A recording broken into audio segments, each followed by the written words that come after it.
नमस्कार बच्चों, मेरा नाम डॉक्टर रेखा है।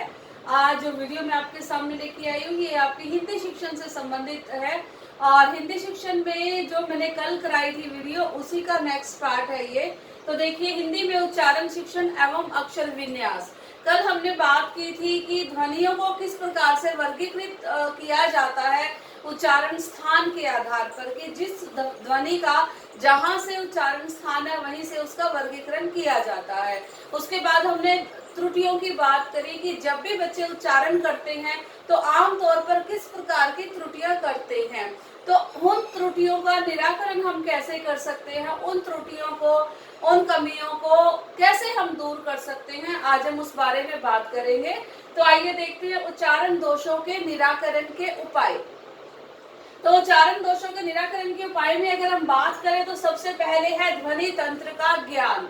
अब ये ध्वनि तंत्र का ज्ञान क्या है कि किस वर्ण की ध्वनि कहाँ से आ रही है, ठीक है, और कहाँ से उसकी उत्पत्ति हो रही है, ठीक है, वो दंत से है, दंतोष्ठ है, तालव्य है, मूर्धन्य है, कहाँ से उस ध्वनि का उद्गम स्थान कहाँ पर है। अगर हमें उसके उद्गम स्थान के बारे में पता होगा तो हम सही उच्चारण करेंगे। तो सबसे पहला जानना जरूरी है हमारे लिए कि ध्वनि तंत्र का ज्ञान, की कौन कौन से ध्वनि तंत्र हैं हमारे मुख में। उसके बाद देखिए, शुद्ध बोलने वालों की संगत। अगर हम बात करते हैं कि संगत हमें बहुत कुछ सिखाती है, ठीक है, चाहे वो किसी भी उम्र की संगत हो, कि जहां पर आपकी जैसी संगत होगी उसी प्रकार का आप कार्य करेंगे। तो संगत का हमारे जीवन में, जिसे हम कंपनी भी बोलते हैं, उसका बहुत ज्यादा महत्व है, क्योंकि जिस तरह की संगत में हम रहते हैं, जैसी कंपनी में हम रहते हैं, उसी तरह से हमारा वातावरण, बोलचाल, हर चीज उसी तरह से बन जाती है।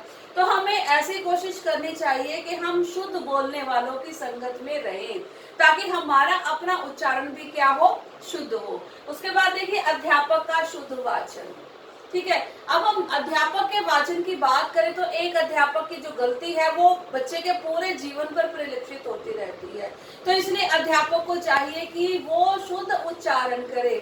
जब भी अध्यापक कक्षा में उच्चारित करता है, वो किसी भी प्रकार की कोई भी त्रुटि उच्चारण से संबंधित ना करे, ठीक है। उसके बाद देखिए, सहानुभूतिपूर्ण व्यवहार। अब कई बार कुछ बच्चे ऐसे हैं जो कुछ कमजोर होते हैं विषयों में, और उन बच्चों के साथ हमें क्या करना है, कई बार एक अध्यापक के डर से और झिझक से बच्चे नहीं बोल पाते कक्षाओं में, तो उन बच्चों के साथ हमें क्या करना है, ऐसे बच्चों के साथ हमें अपना व्यवहार सहानुभूतिपूर्ण रखना है, ताकि ऐसे बच्चों की झिझक दूर हो और वो जो है समाज में सामंजस्य स्थापित करें।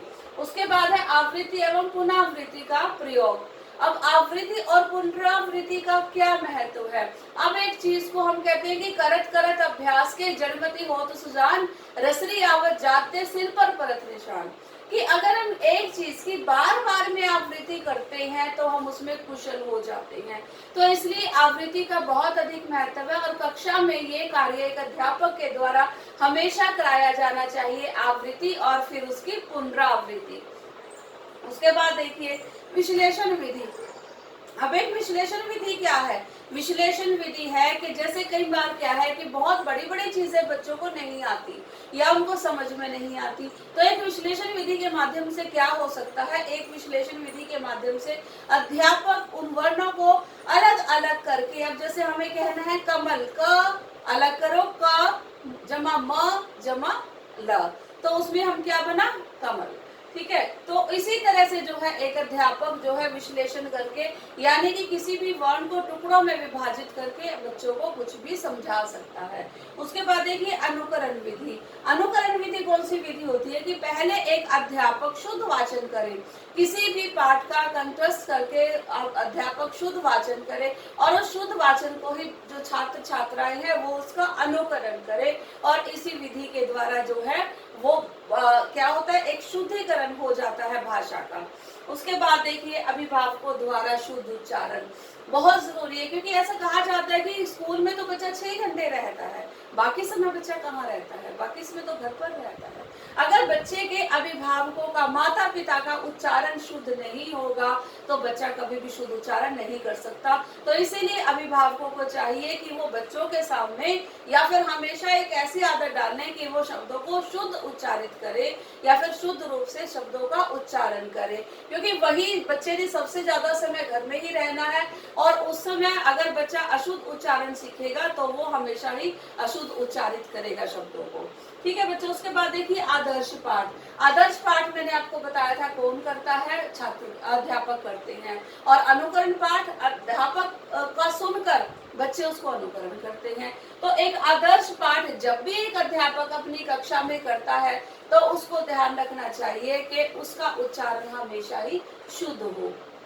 उसके बाद सतर्कता का प्रयोग। सतर्कता का प्रयोग यहाँ पर कैसे आएगा? अब देखिए कि जब भी बच्चे जो हैं वो आदर्श पाठन को सुन के, आदर्श पाठ को सुन के अनुकरण पाठ करते हैं, यानी कि जैसे अध्यापक ने पढ़ाया बच्चे उसको वैसे ही पढ़ते हैं। और उसके बाद क्या होता है कि अध्यापक को ये चाहिए कि जिस समय बच्चे पढ़ रहे हैं उस समय अध्यापक सतर्क रहे। सतर्क का मतलब ये है कि बच्चे ने किस किस तरह की अशुद्धियां की हैं, उच्चारित करते समय शब्दों को, वाक्यों को किस समय किस तरह की त्रुटियां बच्चों में हुई हैं, उन त्रुटियों को अध्यापक अपने ध्यान में रखे और उन त्रुटियों को दूर करे, साथ के साथ ही निराकरण करे उनका। उसके बाद है बल और विराम पर जोर। अब ये देखिए कि कहाँ पर किस वाक्य पर बल देना है, किस अक्षर पर, किस शब्द पर बल देना है और कहाँ पर हमें रुकना है। ठीक है, इन दोनों चीजों का अध्यापक को सिखाना चाहिए। ठीक है, जब भी आप चिन्हों के बारे में बच्चों को ज्ञान दोगे तो उसको ये भी बताओगे कि किस विराम चिन्ह पर, कहाँ पर उनको विशेष ध्यान देना है और कहाँ पर उनको रुकना है। फिर देखिए भाषण व वाद विवाद। अब अगर भाषण और वाद विवाद की बात करें तो इस प्रकार की जो प्रतियोगिताएं अगर एक अध्यापक अपनी कक्षा में करवाता है तो उसका क्या फायदा होता है? उसका फायदा ये होता है कि बच्चों को शुद्ध उच्चारण करना आता है, क्योंकि अक्सर जो बच्चे जो घरों में भी अशुद्ध उच्चारण करते हैं ना, अपनी कक्षा में अध्यापक के सामने शुद्ध उच्चारण करने की कोशिश करते हैं। और इस तरह से भाषण और वाद विवाद के द्वारा जो बच्चों का उच्चारण है वो अत्यधिक शुद्ध हो जाता है। ठीक है, उसके बाद देखिए सभी विषयों की शुद्धता। हम ये भी बात करते हैं कि सिर्फ बच्चे हिंदी का ही शुद्ध उच्चारण करें। बच्चे जिस भी विषय को पढ़ रहे हैं, ठीक है, जिस भी विषय को वो जीवन में प्रयोग कर रहे हैं, हर एक उस विषय का बच्चे शुद्ध उच्चारण करें, क्योंकि अगर बच्चा हर विषय का शुद्ध उच्चारण करेगा तो सभी विषयों में पारंगत हो जाएगा और वो समाज में जब भी अंतः क्रिया करेगा, सभी के साथ जब भी मिलेगा तो वहां पर भी वो एक शुद्ध उच्चारण करेगा।